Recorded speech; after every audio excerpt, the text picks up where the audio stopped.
In the heart of Russia's unforgiving Ural Mountains, a mystery lies buried beneath snow and time.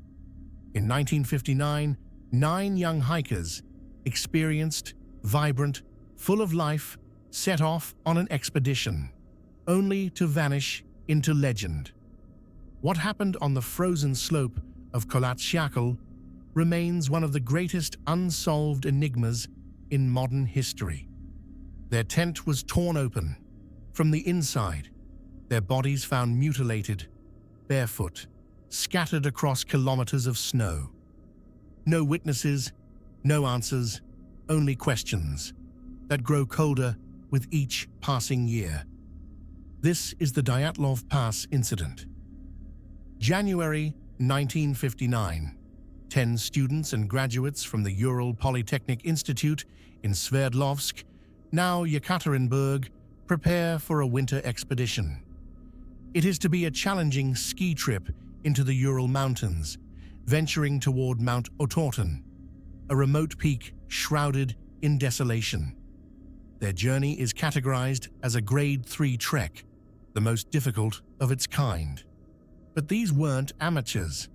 They were seasoned hikers, hardened by past expeditions. Their leader, 23-year-old Igor Dyatlov, was an engineer with a meticulous mind and steady resolve.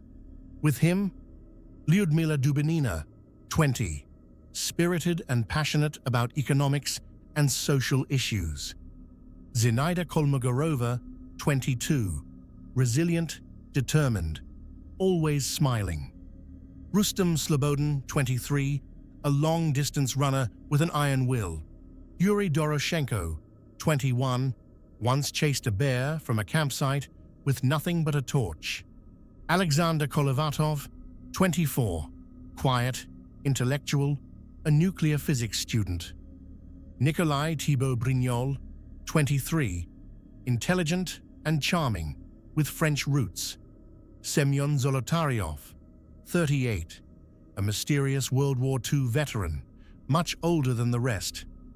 Yuri Krivonishenko, 24, joyful, musical, and known for keeping morale high.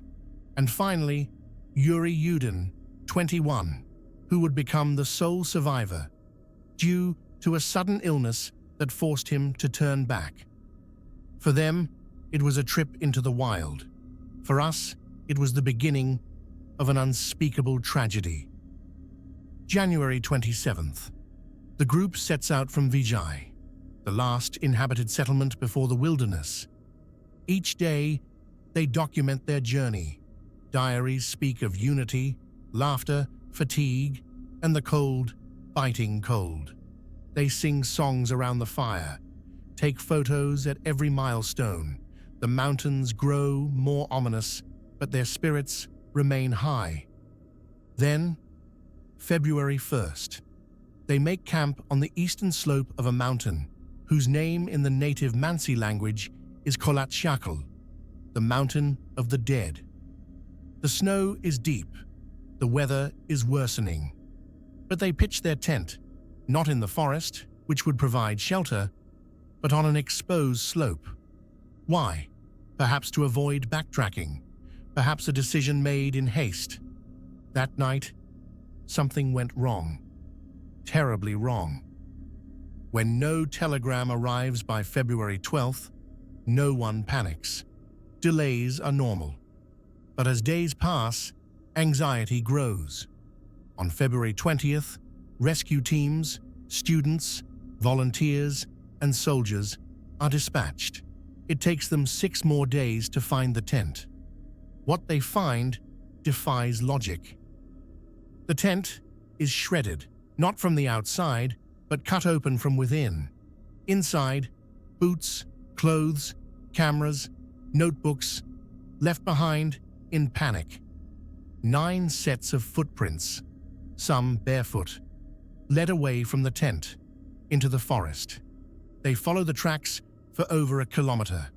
Then, under a large cedar tree, they find 2 bodies, Krivonishenko and Doroshenko, barefoot, in their underwear, burns on their hands, bits of bark under their fingernails.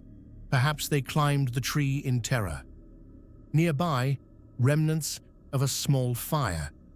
Then 3 more bodies, Dyatlov, Kolmogorova, and Slobodin, frozen in the snow, spaced apart, as if crawling back toward the tent. All died from hypothermia, but the horror was far from over. It took 2 more months to find the remaining 4.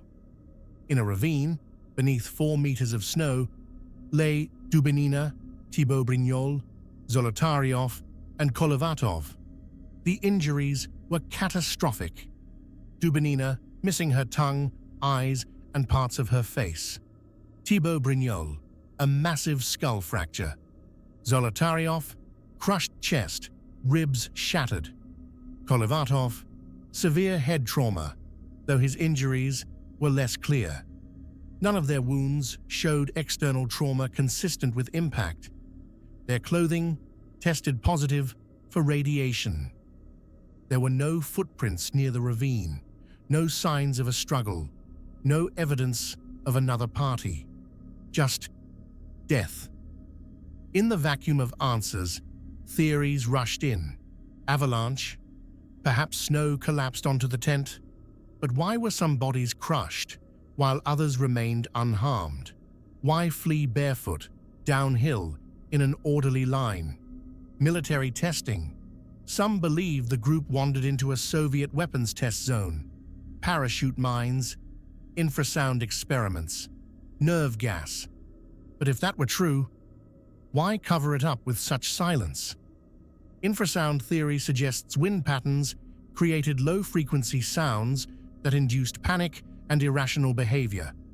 Paranormal ideas emerged: UFOs, a Yeti, government assassins. Local Mansi tribes were suspected, but dismissed quickly. There was no sign of violence from others. So what caused such chaos, such terror? In 2020, a new Russian investigation pointed to a rare type of slab avalanche. A delayed collapse of snow layers could have crushed the tent, injuring some and forcing the group to flee. Swiss scientists used computer models to simulate this theory. It fits some facts: the angle of the slope, the injuries, the panic. But critics remain unconvinced. Why did they camp on that spot to begin with? Why did only 4 suffer traumatic injuries? Why the radiation? Too many variables remain unanswered. More than 60 years later, the mystery endures. The Dyatlov Pass has become a place of pilgrimage, a symbol of the unknown. Books, films, endless speculation. But for the families, only grief, only silence. Yuri Yudin, the lone survivor, spent his life asking, "Why me?" He died in 2013, never knowing the truth. We may never know what truly happened that night on Kholat Shakhl. Was it nature's fury, a military secret, or something beyond human comprehension? The mountains keep their secrets well, and the 9 who perished have taken the truth with them into the snow. If this story haunted you, as it has haunted so many, subscribe for more deep dives into the mysteries that defy time. Like, comment, share your theory below. What do you think happened at Dyatlov Pass?